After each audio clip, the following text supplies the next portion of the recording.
Restée discrète tout au long de l'enquête préliminaire qui a suivi l'assassinat de Martínez Ogo, la famille du journaliste n'a pu empêcher qu'éclatent au grand jour ses dissensions internes. Un dossier rocambolesque dont le prolongement se déroule désormais au tribunal. C'est une affaire dans l'affaire. Alors que les enquêtes sur les circonstances de la mort de Martínez Ogo se poursuivent, l'insidieuse bataille que se livrent les membres de la famille du journaliste assassiné et dont le corps sans vie et mutilé a été retrouvé le 22 janvier dernier fait désormais la une des journaux. Ce nouvel épisode a été révélé au grand public le 7 mars avec la diffusion sur Facebook d'une vidéo devenue virale depuis. Benjamin Betsob Yakana, dit Ben Benjo de Benji, ancien collègue et ami de Martínez Ogo, y révélait qu'une des demi-sœurs du journaliste envisageait d'organiser les obsèques de ce dernier. La demi-sœur de Martínez Ogo et son oncle ont décidé d'organiser le deuil de Martínez ce 31 mars avec enterrement le 1er avril, indiquait-il. Pourquoi cette précipitation ? Nous devons empêcher ce hold-up perpétré par ces personnes. Ce n'est pas normal. Ben Benjo de Benji mettait ainsi en lumière une querelle qui couvait déjà depuis plus d'un mois. Car, en réalité, deux camps familiaux s'opposent depuis le 19 janvier, soit 2 jours après la disparition de Martínez Ogo et avant même que sa dépouille ne soit retrouvée en périphérie de Yaoundé. Ce jour-là, une délégation de membres de la famille paternelle de Martínez Ogo ayant à sa tête l'oncle de celui qui n'était alors que porté disparu se rend en effet à son domicile. Elle emporte alors avec elle plusieurs documents parmi lesquels des titres de propriété. Selon ses instigateurs, cette opération a pour but de « sécuriser » lesdits documents, dans un contexte de flou autour du sort de l'animateur radio porté disparu. Mais cette attitude intrigante ne va pas recueillir l'assentiment du reste de la même branche paternelle de la famille, et encore moins celle de Diane Ogo, la compagne du défunt, présente au domicile au moment des faits.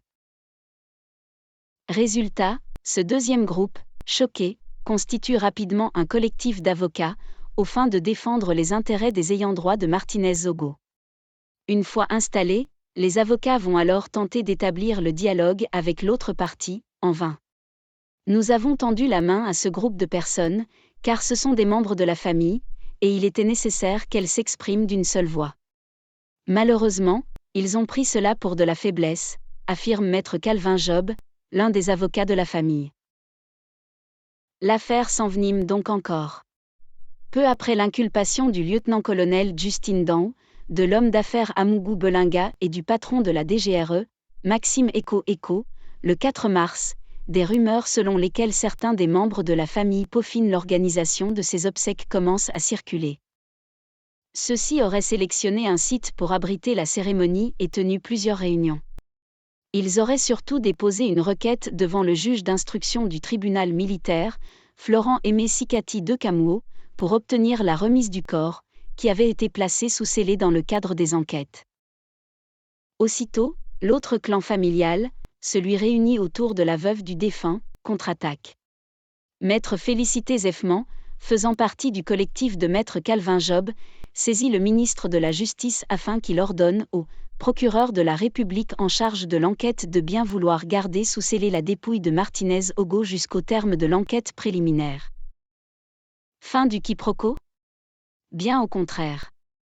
Malgré cette intervention juridique de Diane Ogo et de ses avocats, un programme des obsèques commence à être relayé sur les réseaux sociaux. Une curiosité pour une partie de la famille, particulièrement en raison de l'absence du nom de sa compagne, laquelle a partagé la vie de Martínez Ogo pendant 20 ans. À la question des raisons de la célérité de cette programmation, les organisateurs évoquent la nécessité d'effectuer certains rituels. Chez nous, les Étons, lorsqu'on a un décès survenu dans des conditions troubles, on pratique sans délai un rite traditionnel nommé le tsogo, explique un membre de la famille à Jeune Afrique. Les enquêtes préliminaires étant achevées, nous pensions pouvoir le faire. Manquer à cette obligation, c'est ouvrir la porte à d'autres malheurs pour la famille. Des explications qui peinent cependant à convaincre les autres membres de la famille, lesquels soupçonnent des manœuvres visant à écarter certains ayants droit dans le but de contrôler l'héritage de Martínez Ogo. Un patrimoine secret qui comprendrait notamment un immeuble inachevé construit dans la banlieue de Yaoundé. Les proches de l'animateur d'Amplitude FM se refusent toutefois à confirmer cette information.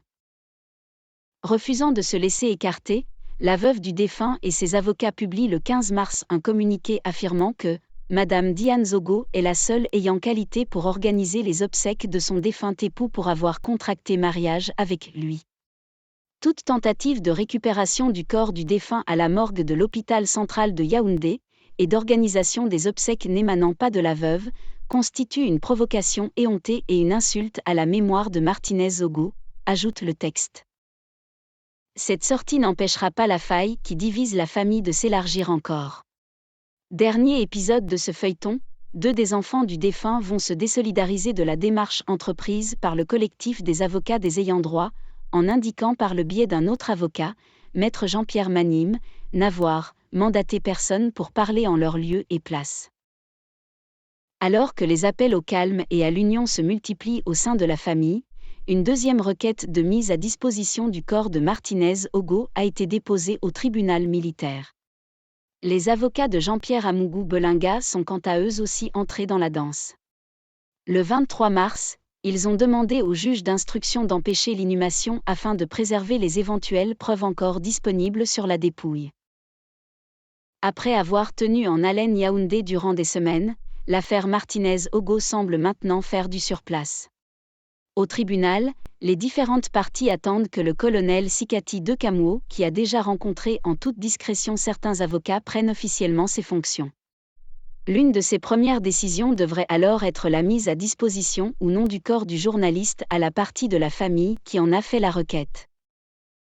Merci d'avoir suivi cette émission. N'oubliez pas de partager cette vidéo et de vous abonner massivement à notre chaîne YouTube.